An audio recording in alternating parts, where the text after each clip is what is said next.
مولاي صل وسلم دائما ابدا بحمدہ تعالی۔ آج ہمارا 46واں سبق ہے، سورہ بقرہ کی آیت نمبر 222 سے سبق کا آغاز ہو رہا ہے۔ اللہ تعالیٰ نے مرد بھی پیدا کیے، عورتیں پیدا کیں۔ مردوں کی خصوصیات الگ ہیں، عورتوں کی الگ ہیں۔ یہ جو عورتیں ہیں، بالغ ہوتے ہی ان کو خون آنا شروع ہوتا ہے۔ ہر مہینے چند دن خون آتا ہے، جسے حیض کہا جاتا ہے۔ یہودی ان حالات میں اپنی بیویوں کو، اپنی عورتوں کو بڑا مکروہ سمجھتے تھے۔ مباشرت کرنا تو الگ بات ہے، ان کے ہاتھ کا پکا ہوا کھانا نہیں کھاتے تھے، ان کے برتن الگ کرتے تھے۔ مشرکین عرب بھی یہی کرتے تھے۔ دوسری طرف عیسائی تھے جو حالت حیض میں بھی قربت کو معیوب نہیں سمجھتے تھے۔ اب نبی کریم علیہ السلام سے لوگوں نے پوچھا، آقا یہ حیض کیا چیز ہے؟ تو یہ آیات مبارکہ نازل ہوئیں۔ وَيَسْأَلُونَكَ عَنِ الْمَحِيضِ، اور یہ آپ سے پوچھتے ہیں حیض کا حکم۔ قُلْ هُوَ أَذًى، محبوب فرما دیجئے یہ تو ناپاکی ہے، گندگی ہے۔ فَاعْتَزِلُوا النِّسَاءَ فِي الْمَحِيضِ، تو حیض کے دنوں میں عورتوں سے الگ رہو، یعنی ان سے قربت صحبت مت کرو۔ وَلَا تَقْرَبُوهُنَّ حَتَّى يَطْهُرْنَ، اور ان کے ساتھ قربت نہ کرنا، صحبت نہ کرنا یہاں تک کہ وہ پاک ہو لیں۔ جب تک وہ پاک نہیں ہو جاتی اتنی دیر تک تم نے ان سے قربت نہیں کرنی۔ فَإِذَا تَطَهَّرْنَ، پھر جب وہ اچھی طرح پاک ہو جائیں۔ اچھی طرح پاک ہونے کا مطلب یہ ہے خون بند ہو جائے، ایک نماز کا وقت گزر جائے، یا وہ غسل کر لے، جب اچھی طرح پاک ہو جائیں۔ فَأْتُوهُنَّ، تو تم ان عورتوں کے پاس آ سکتے ہو۔ فرض نہیں ہے کہ کچھ کہے جی فَأْتُوهُنَّ، یہ امر کا صیغہ ہے تو وجوب کے لیے اب فٹ پہنچو عورتوں کے پاس، نہیں۔ پہلے جب نہیں ہونا، اس کے بعد امر ہو تو یہ استحباب اور جواز کا فائدہ دیتا ہے۔ فَأْتُوهُنَّ، تو ان عورتوں کے پاس آ سکتے ہو، من حیث امرکم اللہ، لیکن آنا کیسے ہے؟ جیسے کہ تمہیں اللہ نے حکم دیا ہے۔ عورتوں کے پاس قربت کیسے کرنی ہے؟ ان کے سامنے والے رستے سے۔ پچھلے والے رستے کو اللہ نے جائز قرار نہیں دیا۔ ان اللہ یحب التوابین، بے شک اللہ تعالیٰ توبہ کرنے والوں کو پسند فرماتا ہے۔ کیا مطلب؟ اگر کسی سے اس سے پہلے یہ غلطی ہوئی ہے کہ اس نے حالت حیض میں مباشرت کی ہے تو وہ توبہ کرے، اللہ توبہ کرنے والوں کو پسند فرماتا ہے۔ وَيُحِبُّ الْمُتَطَّهِرِينَ، اور گندگی سے دور رہنے والوں سے، اچھی طرح صاف ستھرا ہونے والوں کو اللہ پسند کرتا ہے۔ حیض میں قریب جانا یہ گندگی ہے، اور جو اس سے دور رہیں، اپنے آپ کو ستھرا رکھیں، اللہ ان کو پسند کرتا ہے۔ اور یاد رکھو یہ جو نساؤکم، تمہاری عورتیں ہیں، یہ حرث لکم، تمہارے لیے کھیتیاں ہیں۔ کھیتی ہوتی ہے بیج بونے کے لیے، جب بیج بوتے ہو تو فصل اگتی ہے، تو تمہاری کھیتیاں ہیں، تم نے ان میں بیج ڈالنا ہے۔ فَأْتُوا حَرْثَكُمْ، تو تم آؤ اپنی کھیتی میں، جہاں بیج ڈالا جاتا وہاں آنا ہے، دوبر میں نہیں آنا۔ اَنَّا شِئْتُمْ، جیسے تم چاہو، جیسا تم پوز پسند کرو، آنا کھیتی کے اندر ہے لیکن جہاں جیسے تم چاہو۔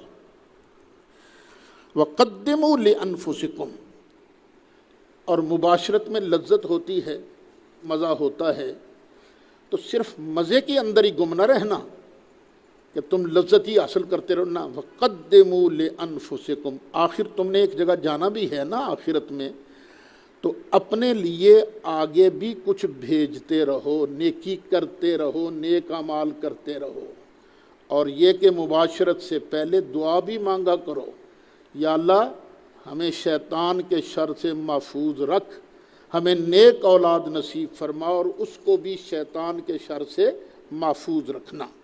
یہ پہلے دعا مانگا کرو۔ واتقوا اللہ، اور اللہ سے ڈرتے رہو۔ وَاعْلَمُوا، اور اچھی طرح جان لو، انکم ملاقوہ، بے شک تم اللہ سے ملنے والے ہو۔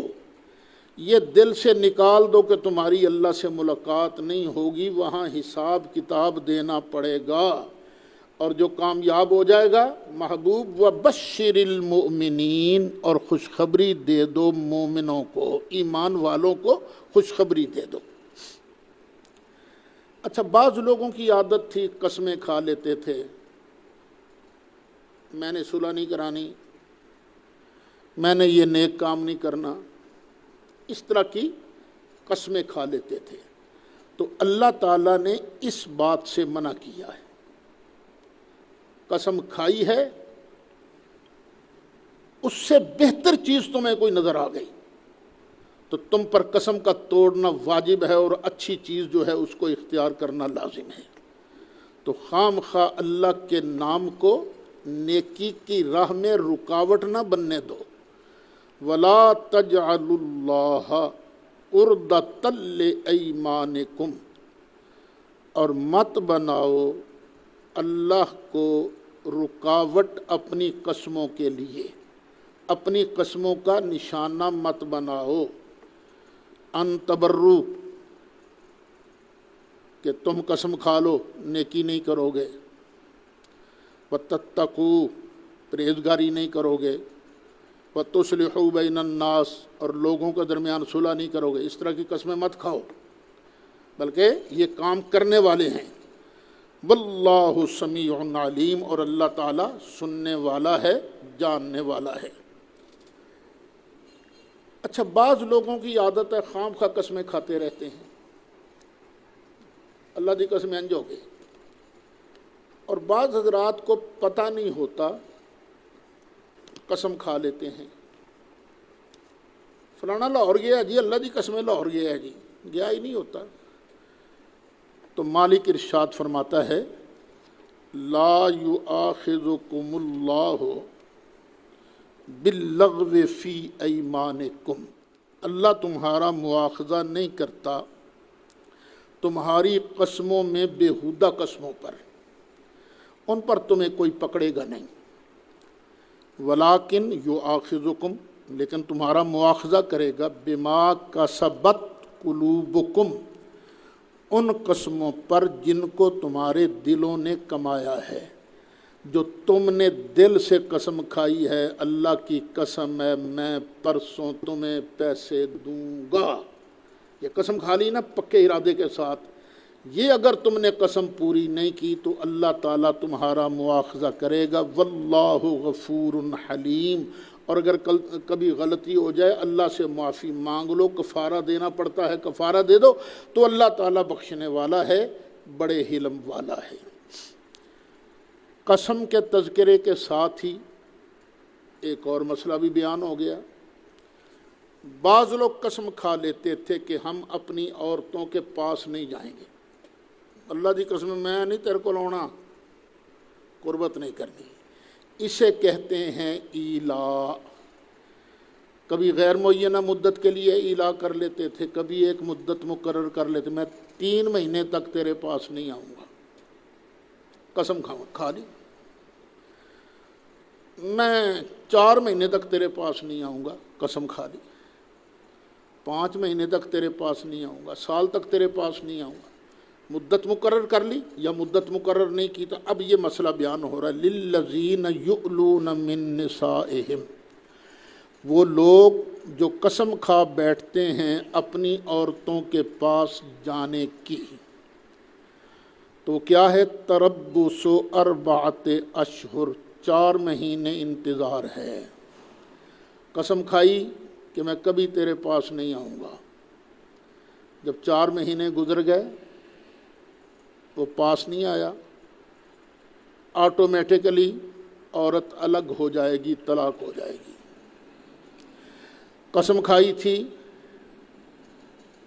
میں 4 مہینے تک پاس نہیں آؤں گا، اگر پہلے پاس آ گیا قسم کا کفارہ دے وے، عورت اس کے پاس ہے. اور اگر 4 مہینے سے زیادہ کی قسم کھائی تھی، وہ پہلے بتا چکا ہوں، 4 مہینے گزرتے ہی عورت نکاح سے باہر ہو جائے گی. فَإِنْ فَاؤُوا، پھر اگر وہ اس مدت میں پلٹ آئیں، صلح کر لیں، واپس آ جائے، فَإِنَّ اللَّهَ غَفُورٌ الرحیم، تو بے شک اللہ بخشنے والا مہربان ہے. وَإِنْ عَزَمُوا الطَّلَاقَ فَإِنَّ اللَّهَ سَمِيعٌ عَلِيمٌ. پھر اگر اس نے طلاق کا ارادہ کر ہی لیا ہے کہ نہیں نباہ نہیں ہو سکتا، میں نے اس کے قریب نہیں جانا، تو پھر ٹھیک ہے، بے شک اللہ تعالیٰ سننے والا ہے، جاننے والا ہے. یعنی نئی اب اسے طلاق دینے کی ضرورت نہیں رہتی، صرف 4 مہینے کے بعد ہی وہ آٹومیٹکلی فارغ ہو جاتی ہے. وہ چپ کر جائے، نہ قربت کرے تو طلاق ہو جائے گی. اچھا، جب طلاق ہو جائے پھر کیا کرنا ہے؟ جس عورت کو طلاق ہوئی ہے وہ ہے حائضہ، اس کی مدت ہے، اس کی عدت ہے 3 حیض. اور اگر وہ خاوند والی ہے، خاوند فوت ہو گیا ہے، تو عدت ہے 4 مہینے 10 دن. اور اگر عورت ہے حاملہ، خاوند فوت ہو گیا، تو اس کی عدت ہے وضع حمل. نکاح ہو گیا، رخصتی نہیں ہوئی، خلوت صحیحہ نہیں ہوئی، حق مہر بھی مقرر نہیں تھا، اب اس نے طلاق دے دی تو کوئی عدت ودت نہیں ہے. بس اب خاوند پر یہ ہے کہ اس کی دل جوئی کے لیے اسے کپڑوں کا سوٹ دے دے، اچھا سا، جس طرح اس کی فیملی کی عورتیں پہنتی ہیں اس طرح کا سوٹ، کچھ اور تحفے تحائف دے دے.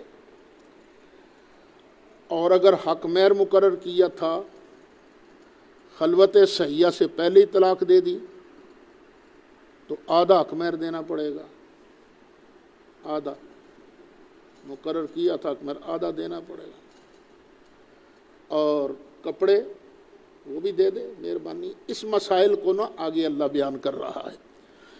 وَالْمُطَلَّقَاتُ يَتَرَبَّصْنَ بِأَنفُسِهِنَّ 3 قُرُوء، اور طلاق والیاں روکیں اپنی جانوں کو 3 حیض تک.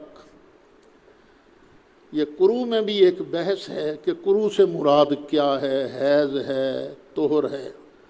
اس کا عوام میں جانے کا فائدہ کوئی نہیں، بس اتنا ہی یاد رکھو کہ عورت کی عدت ہے 3 حیض، کیونکہ اسی طرح عدت پوری ہو سکتی ہے. وَلَا يَحِلُّ لَهُنَّ أَن يَكْتُمْنَ مَا خَلَقَ اللَّهُ فِي أَرْحَامِهِنَّ. اچھا، عورت کا پیٹ جو ہے اس میں اگر بچہ ہے، عورت کو چاہیے کہ بتاوے کہ میں اس وقت حاملہ ہوں طلاق کے وقت، تاکہ عدت میں گڑبڑ نہ آئے. اگر وہ حیض سے ہے تب بھی بتاوے کہ میں حیض سے ہوں، تاکہ عدت کے شمار میں گڑبڑ نہ ہو. توہر میں ہے تب بھی بتاوے تو جو کچھ ان کے ریموں میں ہے ان کے لیے چھپانا حلال نہیں ہے۔ ولا یحل لہن، اور نہیں حلال ان کے لیے کہ چھپائیں اس چیز کو جو اللہ تعالیٰ نے ان کے رحموں میں پیدا کیا ہے۔ ان کننا یؤمن باللہ والیوم الآخر، اگر وہ اللہ پر اور قیامت کے دن پر ایمان رکھتی ہیں۔ اچھا، اب بندے نے دے دی طلاق،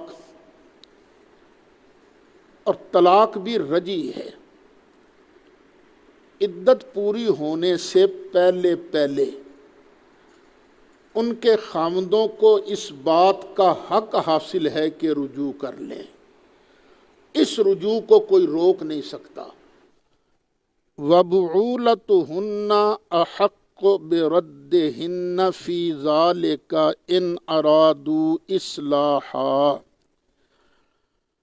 اور ان کے شوہروں کو اس مدت کے اندر ان کے پھیر لینے کا حق پہنچتا ہے اگر وہ ملاپ چاہیں، یعنی خاوندوں کو حق ہے کہ وہ اپنی عورت کو واپس لے آئیں۔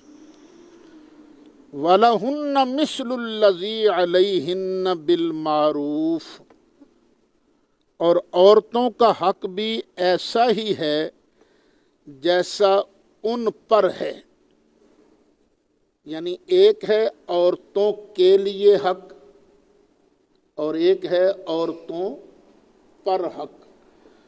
تو جس طرح عورتوں پر حق ہے اسی طرح عورتوں کے لیے بھی حق ہے۔ بالمعروف، معروف کے مطابق، شرع کے موافق۔ ہاں ایک بات ہے، وَلِلرِّجَالِ عَلَيْهِنَّ دَرَجَةٌ، مردوں کو عورتوں پر ایک درجہ فضیلت حاصل ہے۔ واللہ عزیز حکیم، اور اللہ تعالیٰ غالب ہے، حکمت والا ہے۔ اس نے یہ کارخانہ چلانا ہے تو دونوں کے لیے فرائض مقرر کر دیے گئے، حق مقرر کر دیے گئے۔ اگر مرد اپنا فریضہ ادا کرتا رہے، حق ادا کرتا رہے، عورت اپنے حق ادا کرتی رہے تو گھروں میں جھگڑے کا سوال پیدا نہیں ہوتا۔ پھر جھگڑا ہوتا ہی اس وقت ہے جب کوئی نہ کوئی اپنا حق جو ہے وہ زبردستی استعمال کرتا ہے، دوسرے کا حق ادا نہیں کرتا، اپنی ڈیوٹی ادا نہیں کرتا۔ اب آگے مسئلہ پھر آ گیا طلاقوں کا۔ طلاق دینی کس طرح ہے اور کتنی دینی ہے؟ پہلے یہ ہوتا تھا کہ لوگ اپنی بیویوں کو تنگ کرنے کے لیے کہہ دیتے تھے جا تجھے طلاق، عدت گزرنے سے پہلے رجوع کر لیتے تھے، مقصد ہوتا تھا بیوی کو تنگ کرنا، رجوع کر لینے کے بعد پھر کہتے تھے تجھے طلاق، پھر عدت ختم ہونے سے پہلے وہ پھر رجوع کر لیتے تھے۔ اسی طرح ایک انصاریہ کو اس کے خاوند نے ایسے ہی کہا کہ نہ میں تینوں چھڑنا ہے نہ تینوں وسانا ہے، تینوں تنگ ہی رکھنا ہے۔ وہ شکایت لے کر سرکار کی بارگاہ میں آئیں تو قرآن کی آیتیں نازل ہو گئیں، الطلاق مرتان، وہ طلاق جس میں رجعت کا اعتبار ہے وہ صرف دو تک ہے بس۔ اور یہاں لفظ سینتان کی بجائے مرتان آیا ہے 2 بار۔ اس میں اشارہ کیا ہے؟ اشارہ یہ ہے کہ بہتر کیا ہے، ایک طہر میں ایک طلاق دو، پھر دوسرے طہر میں دوسری طلاق دو، یہ بہتر طریقہ ہے۔ ویسے تو احسن طریقہ کیا ہے؟ طلاق اللہ کو پسند نہیں، لیکن اگر دینی پڑ جائے تو پھر ایک طلاق دے وے بس، ایک، عدت گزر جائے گی وہ باہر ہو جائے گی، اللہ اور خیر صلی اللہ۔ اس کا فائدہ یہ ہوتا ہے کہ بعد میں حالات بدل جاتے ہیں، طبیعت بدل جاتی ہے۔ اگر بندے کا صلح کرنے کو جی چاہے، ایک طلاق دی ہوگی یا حد دوسری طلاق دی ہوگی تو آرام سے صلح ہو سکتی ہے۔ اس لیے فرمایا الطلاق مرتان، یہ یاد رکھنا یہاں الف لام عہد خارجی کا ہے، اور اصل یہی ہے کہ الف لام کو عہد کا مانا جائے، یعنی وہ طلاق جس میں رجوع کا اختیار ہوتا ہے وہ 2 بار تک ہے۔ فَإِمْسَاكٌ بِمَعْرُوف، پھر یا تو معروف طریقے سے عورت کو روک لینا ہے، رجوع کر لے وہ بندہ، او تسریح بإحسان، یا بڑے اچھے طریقے سے اس کو چھوڑ دینا ہے اس کو اچھے طریقے سے۔ یعنی قرآن یہاں یہ بھی درس دیتا ہے کہ اگر نوبت یہاں تک آ جائے کہ تم اکٹھے نہیں رہ سکتے، پھر بھی یہ سختی نہیں کرنی، اور دینداروں، دین کے سیکھنے سکھانے والوں، اپنے آپ کو دیندار سمجھنے والوں، ان مسائل کی طرف بھی غور کیا کرو۔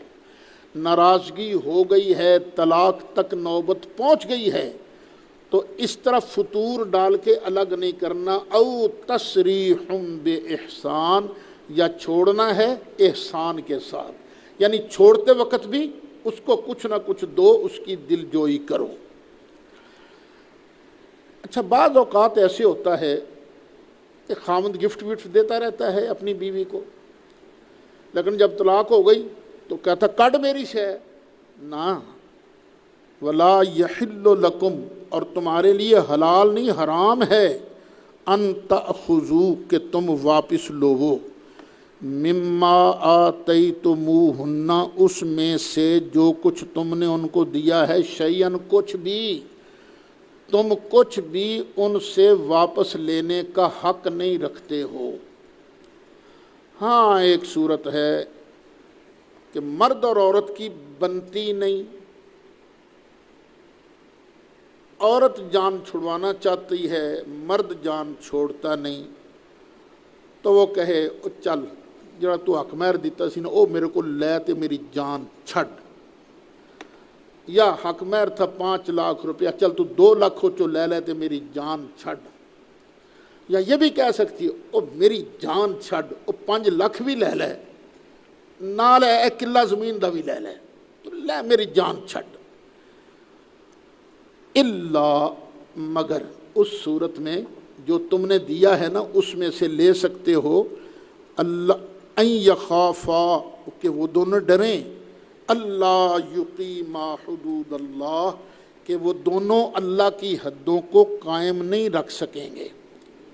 فَإِنْ خِفْتُمْ، پھر اگر تمہیں ڈر ہو، اللہ یقیما حدود اللہ، کہ یہ دونوں میاں بیوی اللہ کی حدوں کو ٹھیک قائم نہیں رکھ سکیں گے، حدوں کو، بارڈر کو کراس کر جائیں گے، فلا جناح علیہما، تو ان دونوں پر کوئی گناہ نہیں۔ کس صورت میں؟ فی مفتدت بہ، اس صورت میں کہ عورت کچھ فدیہ دے، کچھ دے کر جان چھڑا لے۔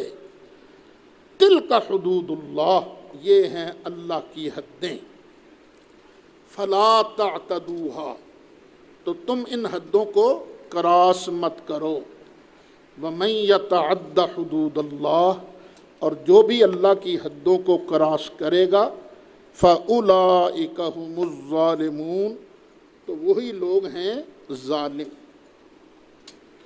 اب پہلے فرمایا تھا الطلاق مرتان، 2 طلاقوں کے بعد، فَإِن طَلَّقَهَا، پھر اگر خاوند نے دے دی اپنی بیوی کو تیسری طلاق، فَلَا تَحِلُّ لَهُ، تو یہ عورت اس مرد کے لیے حلال نہیں ہو سکتی، حتیٰ، یہاں تک کہ تنکح زوجن غیرہ، پہلے خاوند کے علاوہ دوسرے خاوند سے صحبت نہ کرے۔ نکاح کبھی کبھی جماع کے معنی میں بھی آتا ہے، صرف 2 بول نکاح کے پڑھوانا کافی نہیں، بلکہ حتیٰ تن کے ہا، یہاں تک کہ وہ ہم بستری نہ کرے کس کے ساتھ؟ زوجن غیرہ، پہلے خامند کے علاوہ دوسرے خامند سے۔ اچھا، اب دوسرے خامند نے کر لی ہم بستری، کچھ عرصہ پاس رہی، نہیں نباہ بن سکا، اب دوسرے خامند نے دے دی طلاق، فَإِن طَلَّقَهَا، پھر اگر دوسرا خامند اس کو طلاق دے دے، فَلَا جُنَاحَ عَلَيْهِمَا أَن يَتَرَاجَعَا، پھر دونوں پر کوئی گناہ نہیں کہ وہ مراجعت کر لیں، رجوع کر لیں، یعنی عدت گزرنے کے بعد دوسرے خامند نے دی طلاق، اس کی عدت گزر گئی، عدت گزرنے کے بعد اب دونوں پر کوئی گناہ نہیں کہ وہ آپس میں مل بیٹھیں، لیکن ان ظنا، اگر وہ سمجھتے ہوں، ان یقیما حدود اللہ، کہ وہ اللہ کی حدوں کو قائم رکھ لیں گے، وَتِلْكَ حُدُودُ اللَّهِ، اور یہ اللہ کی حدیں ہیں، يُبَيِّنُهَا لِقَوْمٍ يَعْلَمُونَ، اللہ اسے بیان کرتا ہے اس قوم کے لیے جو دانش والے ہیں، علم والے ہیں، سمجھ والے ہیں۔ یہ آیت مبارکہ کا ترجمہ آپ حضرات نے سن لیا۔ یہاں ایک مسئلہ پیدا ہوا کہ ایک آدمی نے اپنی بیوی کو اکٹھی 3 طلاقیں دے دی،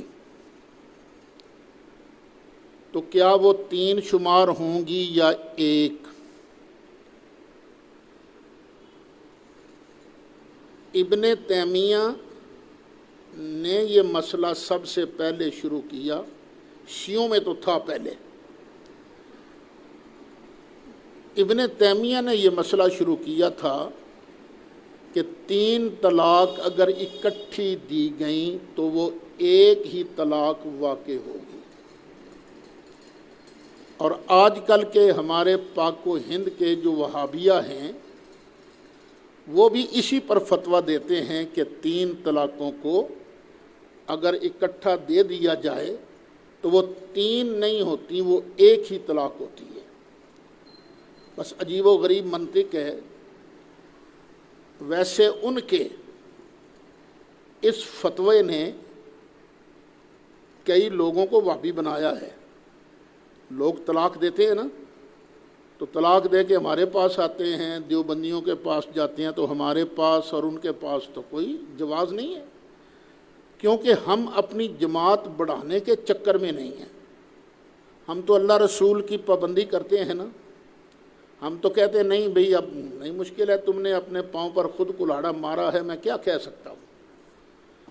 تو وہ چلے جاتے ہیں اہل حدیثوں کے پاس، وہابیوں کے پاس، تو وہابی پہلے ان سے لکھواتے ہیں کہ میں اپنی خوشی سے مسلک اہل حدیث قبول کر رہا ہوں، پھر فتویٰ دیتے ہیں ان کو۔ اس بہانے سے نا انہوں نے کئی لوگوں کو، اچھی جی تواڈے گھر وساؤن والے ہیں، یہ سنی بریلوی تے تواڈے گھر اجاڑن والے نے، اس طرح کی وہ بحث کرتے ہیں۔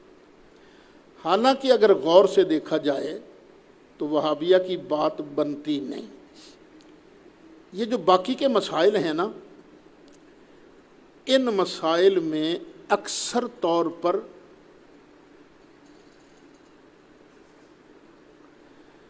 ان وہابیہ میں اکثر طور پر کسی نہ کسی مجتہد کی پیروی کرتے ہیں۔ یہ اکثر طور پر امام شافعی کی دلیل پیش کر دیں گے، کوئی نہ کوئی دلیل دیتے ہیں، لیکن یہ طلاق ثلاثہ والا مسئلہ ایسا مسئلہ ہے کہ چاروں امام اس پر متفق ہیں، چاروں، امام اعظم ابو حنیفہ، امام مالک، امام شافعی، امام احمد بن حنبل۔ اور یہ یاد رکھنا، جس مسئلے پر چاروں امام متفق ہو جائیں وہ معمولی مسئلہ نہیں ہوتا۔ اچھا، میں نے خود تو کتاب نہیں پڑھی، لیکن کئی سکہ لوگوں نے بتایا مجھے، یہ اہل حدیث حضرات کے نا ایک بہت بڑے عالم گزرے ہیں، پچھلے دنوں ہی ان کا انتقال ہوا، حافظ زبیر علی زئی، ان کا بڑا کام ہے حدیث شریف پر، جس کا جو کام ہے اس کا اعتراف کرنا چاہیے۔ وہ بہت بڑا اہل حدیث تھا، رفع دین وغیرہ پر ان کی کتابیں ہیں۔ وہ بھی آخر میں آ کے طلاق ثلاثہ پر احناف کے قائل ہو گئے تھے کہ نہیں، ان کا مسئلہ ٹھیک ہے کہ 3 طلاقیں اگر دی جائیں گی تو 3 ہی ہوں گی۔ وہ کہتے تھے میں کہاں حدیثوں کو چھوڑ دوں، صاف صراحتاً حدیثیں موجود ہیں۔ تو یہ مسئلہ کیا تھا ابن تیمیہ نے۔ جب ابن تیمیہ نے یہ مسئلہ بیان کیا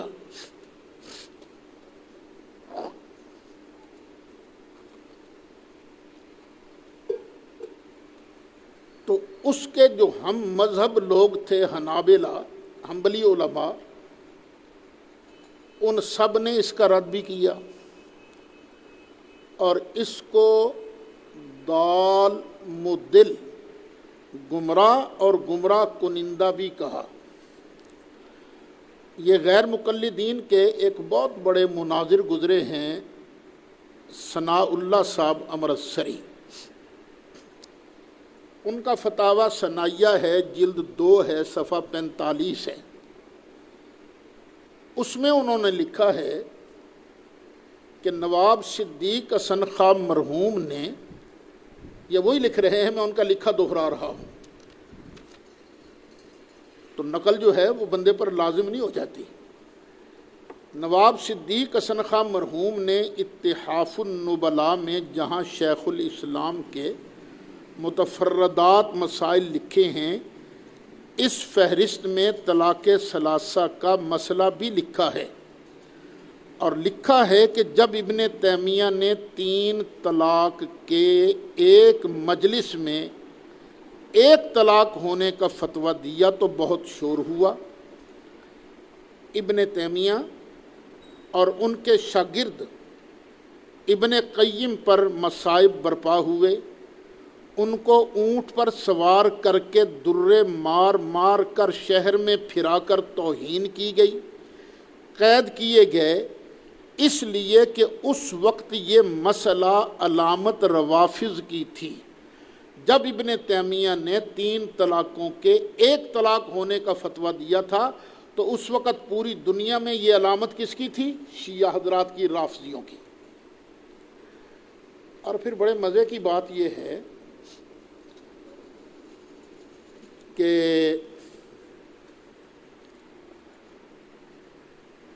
یہ کئی حضرات غیر مقلدین کو چھوٹا رافضی بھی کہتے ہیں، چھوٹا رافضی بھی کہتے ہیں۔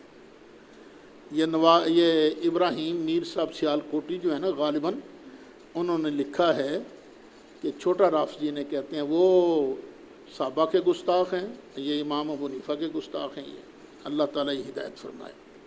اچھا، بہرحال میں نے جو آپ حضرات کو عبارت پڑھ کر سنائی ہے، اس سے معلوم ہوا کہ یہ مسئلہ سب سے پہلے کس نے بیان کیا تھا؟ ابن تیمیہ نے۔ اب میں اس پر چند احادیث مبارکہ آپ کو پڑھ کر سناتا ہوں۔ اس میں شاید ایک آدھ حدیث کی سند ہو سکتا ہے ضعیف ہو، لیکن زیادہ تر صحیح ہے، اور پھر بخاری وہ بھی تائید میں ہے، ہماری تائید میں، وہ میں بھی آگے انشاءاللہ بیان کروں گا۔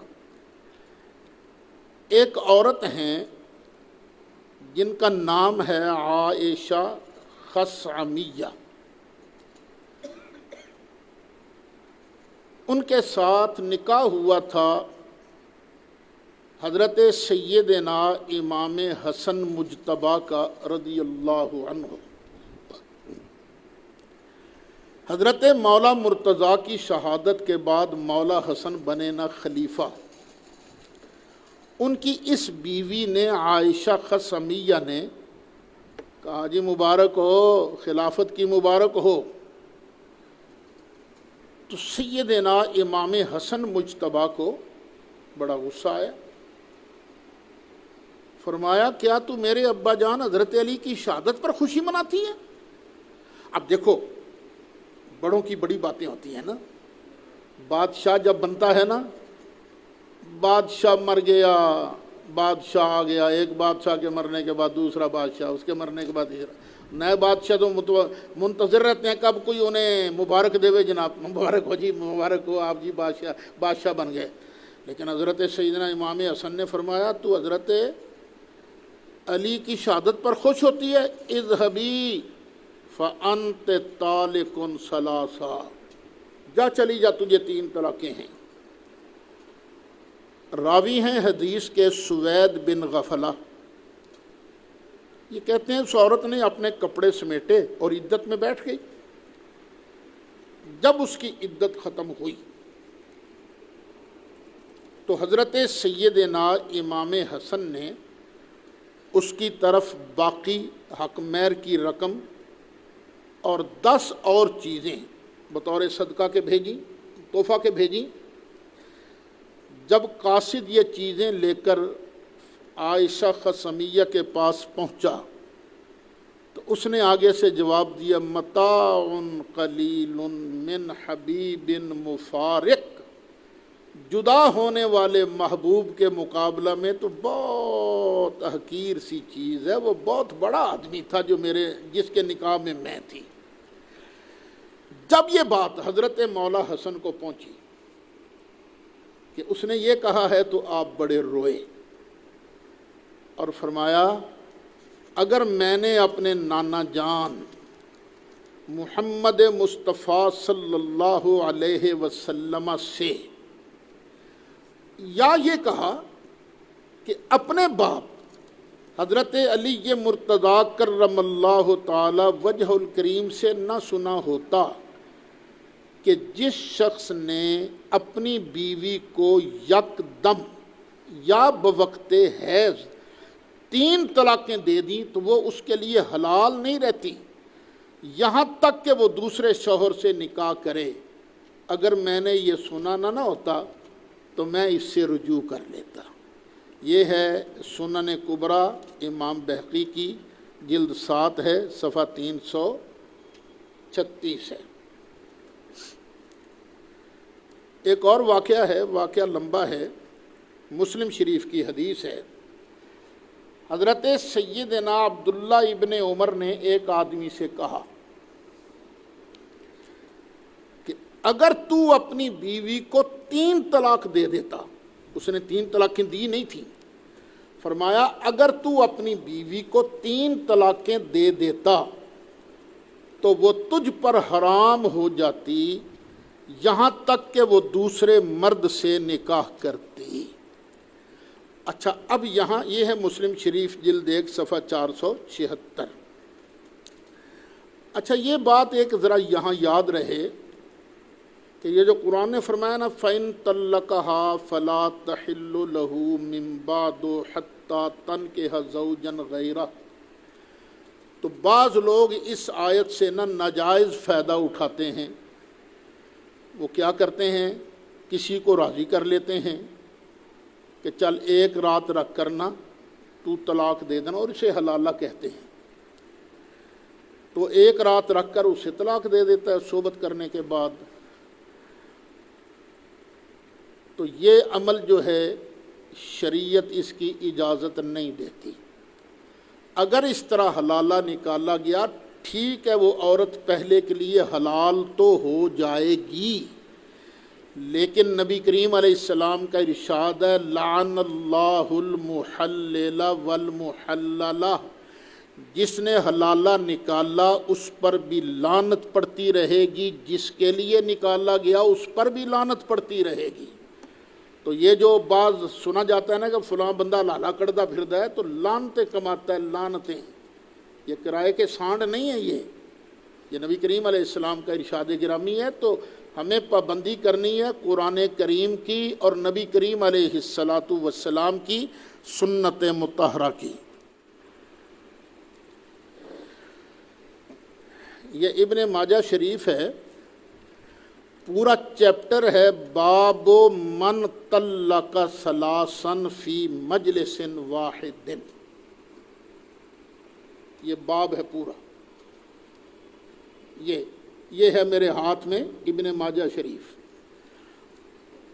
اور ایک غیر مقلد عالم گزرے ہیں ناصر الدین البانی، انہوں نے ضعیف حدیثوں کو الگ کیا ہے، صحیح حدیثوں کو الگ کیا ہے۔ تو یہ میرے پاس ہے صحیح ابن ماجہ، یہ دیکھ لیجئے، صحیح سنن ابن ماجہ۔ اس میں ہے عامر شعبی کہتے ہیں میں نے فاطمہ بنت قیس سے کہا حدثینی عن طلاقک، اپنی طلاق کی بات تو مجھے بتاؤ۔ قالت طلقنی زوجی ثلاثا، انہوں نے کہا کہ میرے خاوند نے مجھے 3 طلاقیں دے دی تھیں، وَهُوَ خَارِجٌ إِلَى الْيَمَنِ، اور وہ یمن جانے والے، یمن جاتے ہوئے انہوں نے مجھے 3 طلاقیں دے دی تھیں۔ فَأَجَازَ ذَلِكَ رسول اللہ صلی اللہ علیہ وسلم، تو نبی کریم علیہ السلام نے ان تینوں طلاقوں کو برقرار رکھا۔ یہ ہے صحیح ابن ماجہ شریف، اور انہوں نے ساتھ ہی اشارہ دیا ہے کہ یہ حدیث جو ہے صحیح ابو داود کے اندر بھی موجود ہے۔ یہ جلد پہلی ہے صحیح ابن ماجہ کی، اور صفحہ ہے اس کا 343۔ اب چوتھی حدیث بھی سن لیجئے۔ حضرت سیدنا علی مرتضیٰ کرم اللہ تعالی وجہہ الکریم، ان کے پاس ایک شخص آیا، کہنے لگا حضور میں نے نا اپنی بیوی کو صرف 1000 طلاق دی ہے، 1000 طلاق دیتی ہے۔ فرمایا اب ایسے ہے کہ جو پہلی 3 طلاقیں تھیں نا 1000 میں، ان 3 طلاقوں نے تیری بیوی کو تجھ پر حرام کر دیا، اور پھر باقی بیویاں چونڈ دے، اور کی ہو سکتا ہے۔ یعنی مطلب یہ ہے کہ اگر کوئی اس طرح طلاقیں دیتا ہے تو 3 طلاقیں یکدم 3 گنی۔ یہ ہے سنن کبریٰ بہقی شریف، جلد 7 صفحہ 335۔ دارقطنی کے اندر بھی حدیث موجود ہے۔ حضرت سیدنا معاذ بن جبل سے روایت ہے، انہوں نے ارشاد فرمایا کہ نبی کریم علیہ السلام کو میں نے سنا ہے، سرکار فرماتے ہیں یا معاذ، اے معاذ، من طلق البدعۃ واحدۃ او اثنین او ثلاثا الزمناہ بدعتہ، کہ جو آدمی اپنی عورت کو طلاق بدعت دے، خواہ 1 دے، خواہ 2 دے، خواہ 3 دے، ہم اس کی بدعت کو اس پر لازم کر دیں گے، اس پر لازم کر دیں گے۔ آپ بھی سوچ دیں گے 1 طلاق بدعت کیسی ہوتی ہے؟ ہو سکتی ہے حیض کی حالت میں طلاق دے دی تو طلاق بدعت بن گئی۔ 2 کٹھی دینا بھی تو بدعت ہے نا، 2 کٹھی 3 دیں، 3 کٹھی دے دیں تو فرمایا الزمنا بدعت، تو ہم اس کی بدعت کو اس پر لازم کر دیں گے۔ 5 حدیثیں آپ کے سامنے بیان ہو گئیں۔ چھٹی،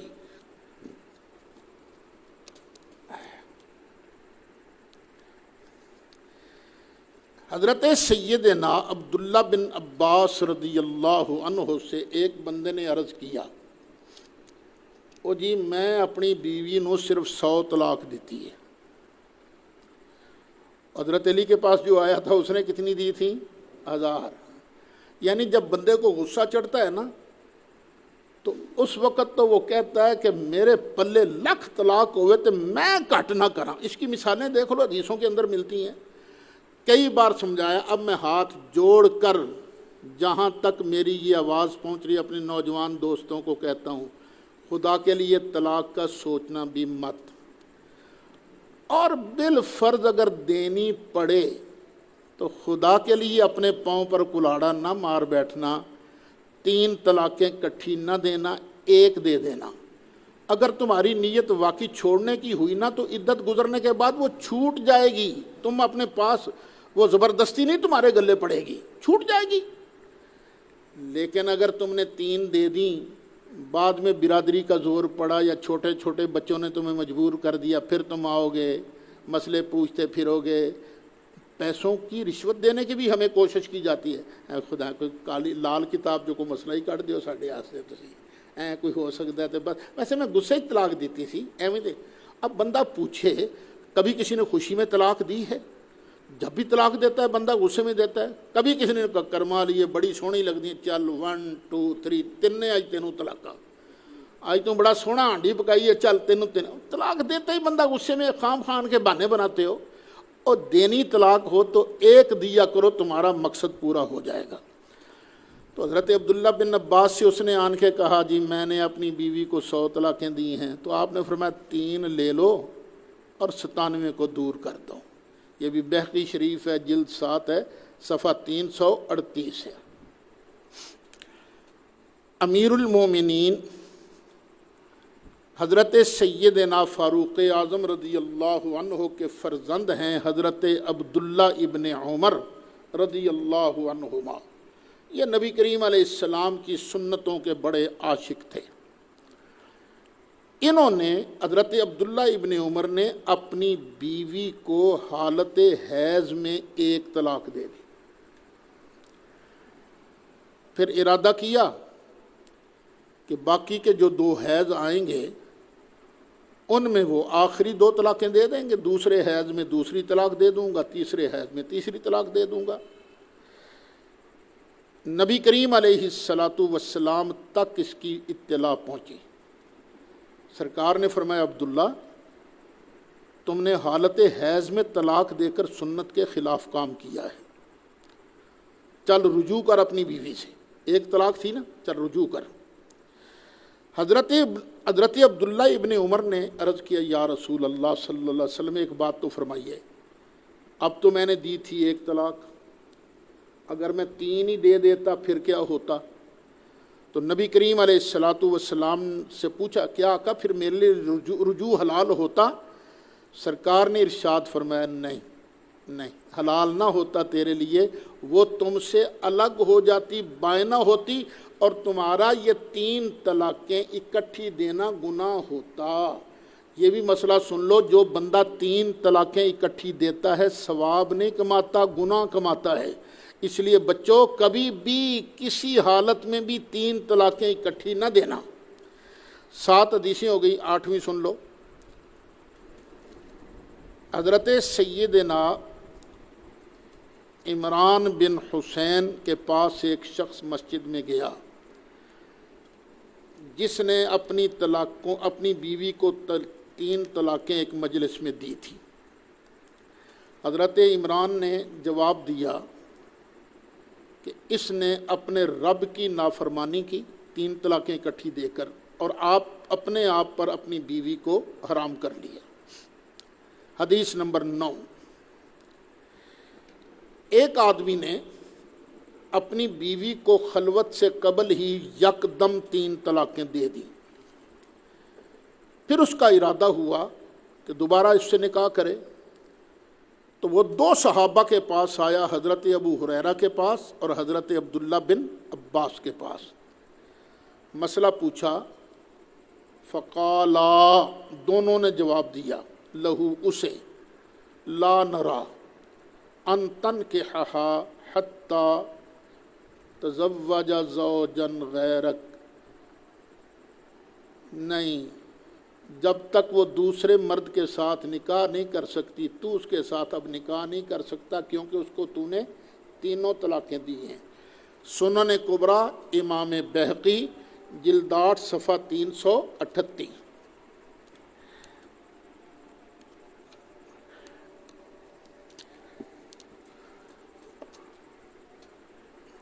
اب یہاں پر ایک بات ذہن میں رہے, وہ میں نے ترجمہ کرواتے وقت آپ سے کہا تھا نا, فَإِن طَلَّقَهَا, پھر اگر اس نے دے دی تیسری طلاق, فَلَا تَحِلُّ لَهُ, تو یہ عورت خاوند کے لیے حلال نہیں, حَتَّى تَنْكِحَ زَوْجًا غَيْرَهُ, یہاں تک کہ وہ دوسرے خاوند کے ساتھ صحبت نہ کرے.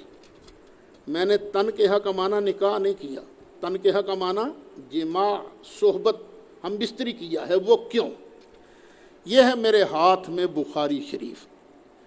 یہ جو ہمارے دوست ہیں اہل حدیث حضرات, آگے پیچھے بڑا بخاری شریف کا نام لیتے ہیں، لیکن پتہ نہیں طلاقوں کے مسئلے میں کیوں بخاری بھول جاتے ہیں، بخاری یاد ہی نہیں رہتی ان کو۔ اب اس سلسلے میں امام بخاری نے اپنی صحیح کے اندر پورا چیپٹر، پورا باب باندھا ہے، باب من جوزت طلاق الثلاثہ، جس نے تینوں طلاقوں کو برقرار رکھا، لقول اللہ تعالی، اس دلیل کی وجہ سے، اللہ کے فرمان کی وجہ سے، الطلاق مرتان فامساک بمعروف او تسریح باحسان، اس آیت کی روح سے۔ اس میں انہوں نے حدیثیں تو کئی لکھی ہیں، تو صرف ایک حدیث سن لیجئے۔ حضرت ام المومنین سیدہ طیبہ طاہرہ حضرت عائشہ رضی اللہ عنہا سے روایت ہے، ان رجلا طلق امرأۃ ثلاثا، کہ ایک بندے نے اپنی بیوی کو تینوں طلاقیں دے دی، فتزوجت، اب اس نے دوسری شادی کر لی، فطلقا، بس اس نے طلاق دے دی، دوسرے نے بھی طلاق دے دی۔ فسئل النبی صلی اللہ علیہ وسلم، تو نبی کریم علیہ السلام سے پوچھا گیا، آقا میں پہلے کے پاس واپس جا سکتی ہوں؟ میں نے دوسرے کے ساتھ نکاح تو کر لیا تھا۔ تو نبی کریم علیہ السلام نے فرمایا لا، نہیں، حتیٰ یذوق عسیلتہا کما ذاق الاول، جس طرح پہلے خامند نے اس کا شہد چکھا تھا، جب تک دوسرا خامند اس کا شہد نہ چکھ لے اتنی دیر تک یہ پہلے خامند کے لیے حلال نہیں ہو سکتی۔ یہ نبی کریم علیہ السلام کا ارشاد ہے، صحیح بخاری شریف کے اندر ہے۔ اب اس میں وہابیہ کے پاس جو سب سے بڑی دلیل ہے وہ مسلم شریف کی ایک حدیث ہے، ان کی دلیل سن لو، جواب اللہ کو منظور ہوا تو اگلے سبق میں دوں گے انشاءاللہ، دیں گے۔ وہ کہتے ہیں کہ دیکھو، حضرت عبداللہ بن عباس رضی اللہ عنہما فرماتے ہیں کہ نبی کریم علیہ السلام کے دور میں بھی، حضرت ابو بکر صدیق کے دور میں بھی، اور حضرت عمر فاروق کے پہلے 2 سالوں میں 3 طلاقوں کو ایک گنا جاتا تھا۔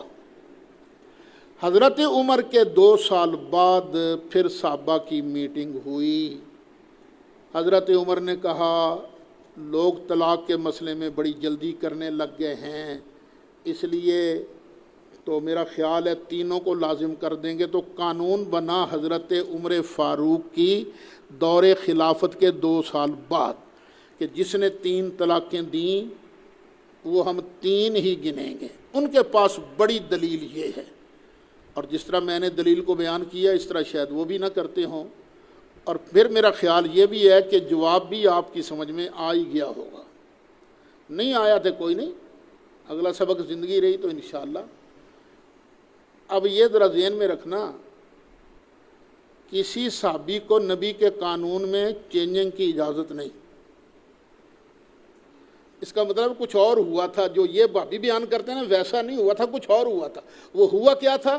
وہ مسلم شریف کی شرح ہے نا امام نووی کی، وہ پڑھ کر آپ کو سنا دوں گا انشاءاللہ۔ مولایا صلی وسلم دائما ابدا